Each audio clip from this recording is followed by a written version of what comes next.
Kagulat World. Ginulat muli ni Alexandra Alexi Ala ang tennis world matapos makapasok sa main draw ng Prudential Hong Kong Tennis Open kung saan makaharap niya ang world number 30 na si Katie Boulter ng Great Britain sa Lunes, October 27. Isang laban na inaasahang magiging matinding bakbakan dahil ito ang unang pagkakataon na sasabak si Ala laban sa isang top 30 WTA player sa Asia Swing ngayong taon. Matapos ang matagumpay na kampanya ni Ala sa China, kung saan nakapasok siya sa semifinals ng doubles event, agad siyang nagtungo sa Hong Kong para ipagpatuloy ang kanyang momentum sa singles.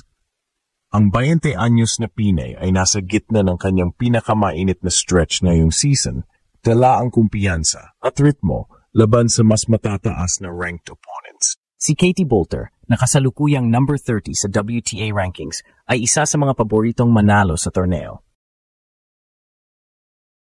Kilala siya sa kanyang matitinding baseline rallies at kontrolado ngunit agresibong laro. Ngunit para kay Ala, ito ang pagkakataong patunayan na kaya niyang makipagsabayan sa mga bigatin sa tour.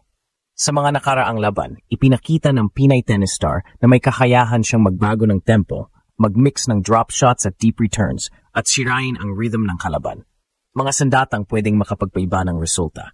Ang Hong Kong Open ay isa sa mga pangunahing torneo ng WTA Asia Swing at ang main draw appearance ni Ala ay simbolo ng kanyang patuloy na pag-angat sa professional circuit.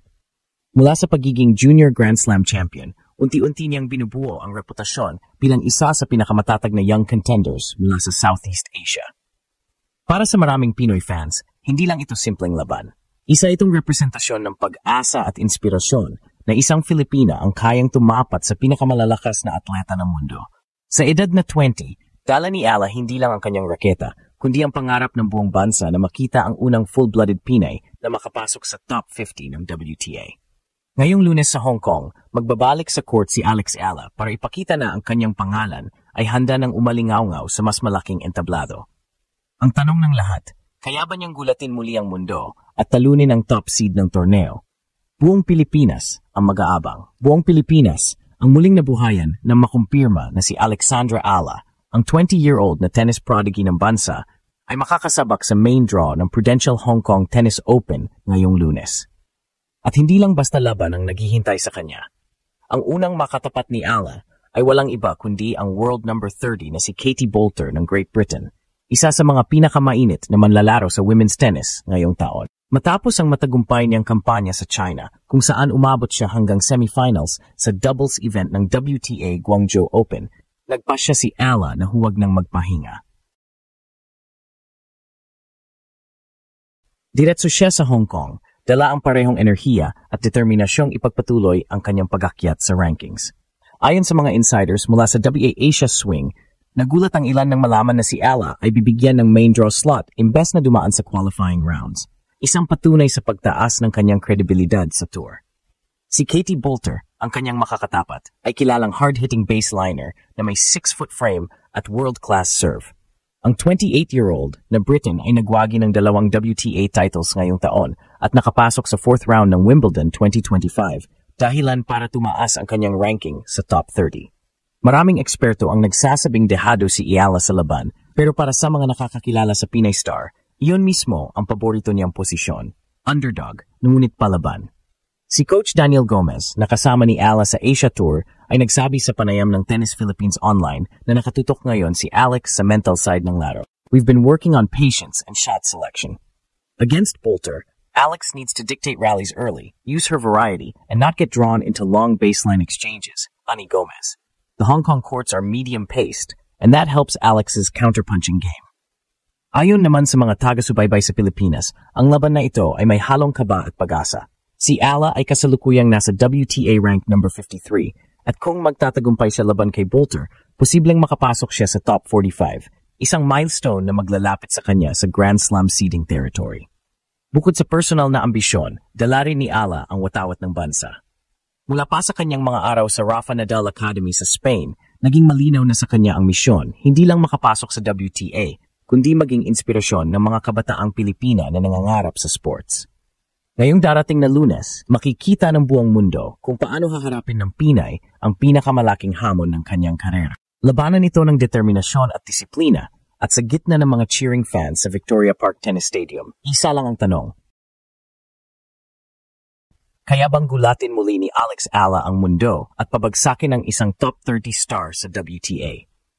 Habang papalapit ang laban sa Prudential Hong Kong Tennis Open, mas lalong tumitindi ang atensyon sa nakataktang sagupaan ni Alex Ala at Katie Boulter.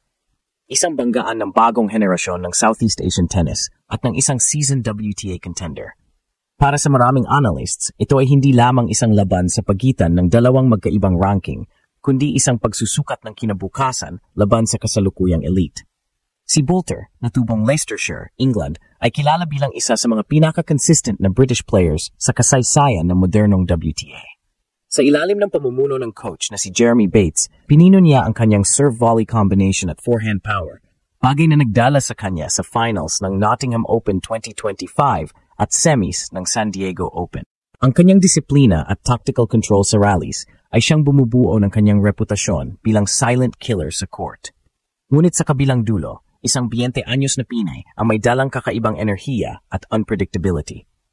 Si Alex Ala, mula sa pagiging junior Grand Slam champion, ay unti-unting binubuo ang kanyang sarili bilang full-time WTA professional.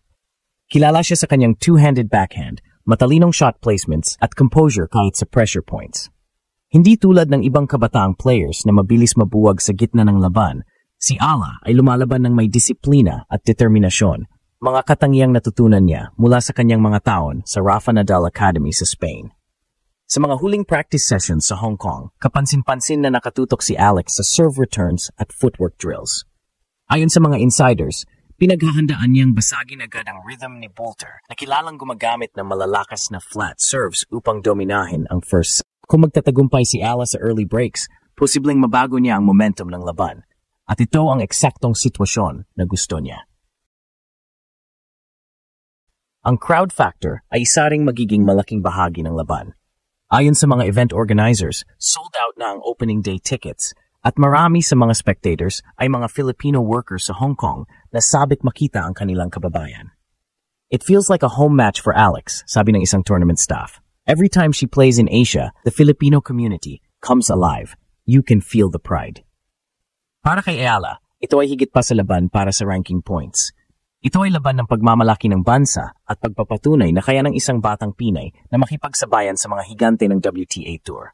At habang naghahanda siya sa court, dala niya hindi lamang ang kanyang raketa, kundi ang mga pangarap ng bawat batang Pilipina na naniniwalang walang imposible sa sipag, tiwala at paniniwala sa sarili. Pag-ikot ng unang bola sa Victoria Park Tennis Stadium, isang bagong kabanata ang mabubuksan at marahil isang bagong yugto rin ng kasaysayan ng Philippine tennis.